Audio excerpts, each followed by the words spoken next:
देखिए, सबसे पहले मैं आप सब मीडिया कर्मियों का स्वागत करता हूं इस डिस्ट्रिक्ट कोर्ट कॉम्प्लेक्स में। मेरे साथ मेरे गुरु और मेरे सीनियर एडवोकेट श्री सुचेत गुप्ता जी मेरे साथ हैं। मैं इनका भी यहां पर अभिनंदन करता हूं। आज जो यहां पर लोक अदालत जो है वो हो रही है, ये नेशनल लोक अदालत है। ये पूरे भारतवर्ष के अंदर ऑनरेबल सुप्रीम कोर्ट की डायरेक्शन पर लोक अदालत हो रही है। ये तमाम जितनी भी एक्सरसाइज है, ये लीगल एड जो एक्ट है 1987 उसके अंदर ये सारी एक्टिविटीज़ हो रही है। सबसे पहले जो कंसेप्ट था लीगल एड का, वो 1851 में फ्रांस के अंदर वो आया था और उसके बाद ये ट्रैवल होता गया और सबसे पहले भारतवर्ष के अंदर honourable chief justice of retired PN Bhagwati साहब, उन्होंने जो है ये कंसेप्ट दिया 1970 के दशक में, और उसके बाद 1987 के अंदर लीगल सर्विस अथॉरिटी एक्ट 1987 जो है वो पास हुआ। इस लीगल एड जो ये एक्ट है, इसका क्या मकसद है? मकसद इसका ये है कि जो भारतवर्ष के अंदर, क्योंकि आप सब जानते हैं कि भारत में बहुत गुर्बत है और ज़्यादातर जो हमारी पॉपुलेशन है, हमारी जनसंख्या है, वो गरीबी सीमा रेखा के नीचे है। तो उनको जस्टिस कैसे मिले, उनको इंसाफ कैसे मिले, उनको जुडिशियल लीगल सिस्टम में एक्सेस कैसे मिले, उसके लिए ये सारी एक्सरसाइज होती है। और हिंदुस्तान में जो हिंदुस्तान का जो आईन है, जो कॉन्स्टिट्यूशन है, उसके अंदर एक आम नागरिक जो है, एक आम सिटीजन जो है भारत का, उसके क्या हुकूक हैं, तो वो इस लीगल सिस्टम के, ये जो लीगल एड एक्ट है उसके द्वारा इसको किया जाता है। और पूरे भारतवर्ष के अंदर ऑनरेबल सुप्रीम कोर्ट के डायरेक्शन पर कैंप्स लगाए जाते हैं, अवेयरनेस कैंप लगाए जाते हैं, गाँव में जाते हैं, स्कूलों में जाते हैं, और जो जितने भी इंटरनेशनल डेज हैं जो यूनाइटेड नेशन ने जो मनाए, जैसे वुमेंस डे है, और जितने भी ये दिन मनाए जाते हैं, ये इसी लीगल एड एक्ट। आपको बताना चाहता हूं कि 1987 में, यानी कि 1987 में लीगल सर्विस अथॉरिटीज एक्ट जो है उसको इंटैक्ट किया गया, ताकि यूनिफॉर्म पैटर्न का जो है एक लीगल एड जो है वो प्रोवाइड की जाए पूरी कंट्री को।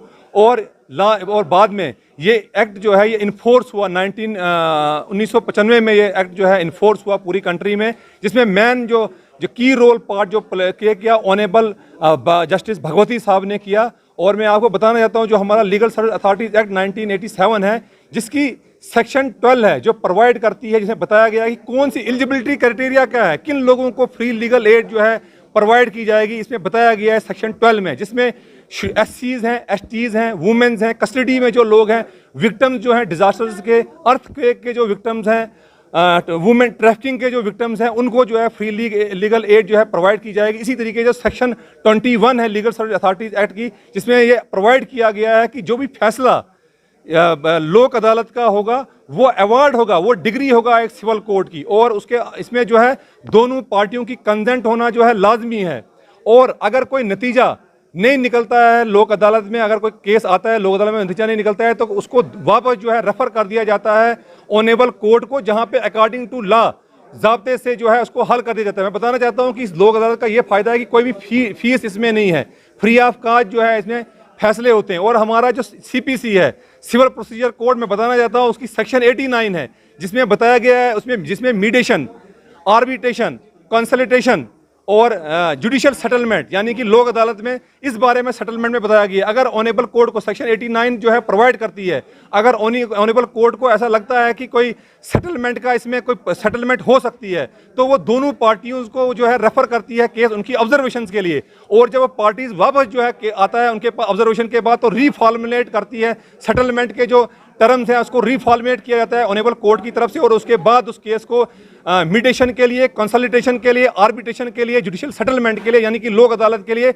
भेजा जाता है। और मैं साथ में आपको बताना चाहता हूं जो हमारा कॉन्स्टिट्यूशन है उसका जो आर्टिकल 39A है, आर्टिकल 14 है, आर्टिकल 22(1) है, जिसमें बताया गया है कि स्टेट की रेस्पॉन्सिबिलिटी है जो गरीब तबका है सबको free legal aid, free service जो है प्रोवाइड करना, equality before law and equal opportunity of law. और जिस तरीके से आज यहाँ पे लोक अदालत हो रही है, इस लोक अदालत में जो है इसका यह मकसद है कि हर उस नागरिक तक, हर उस शहरी तक जो है जस्टिस प्रोवाइड किया जाए जो रोड पे है, कोई भी इलिटरेट, कोई भी जो पॉवर्टी है, गरीब है, उसको नुकसान ना हो, उसको भी जो है एडमिनिस्ट्रेशन ऑफ जस्टिस के दरवाजे तक जो है उसको पहुँचाया जाए।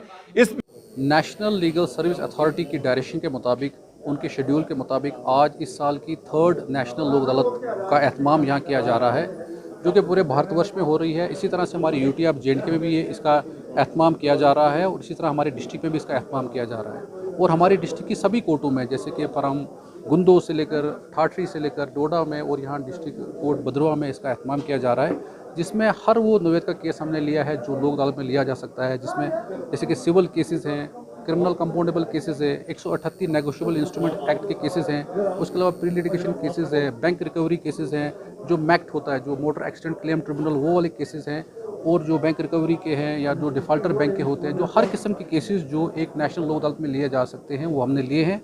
और आज पूरे डिस्ट्रिक्ट में कमोबेश लगभग हमारे 2000 से प्लस हमने केस उठाए हैं, और हमें उम्मीद है कि ज़्यादा से ज़्यादा केस का निपटारा होगा, और जो हमारी जो कोर्ट हैं उनका जो उनमें जो पेंडेंसी है वो कम की जाएगी। The Adesh Hospital is a majestic 7-story building with a basement, a landmark that cannot be missed on the Bathinda-Barnala National Highway number 7. It is a multi-speciality tertiary care hospital having capacity of 650 beds.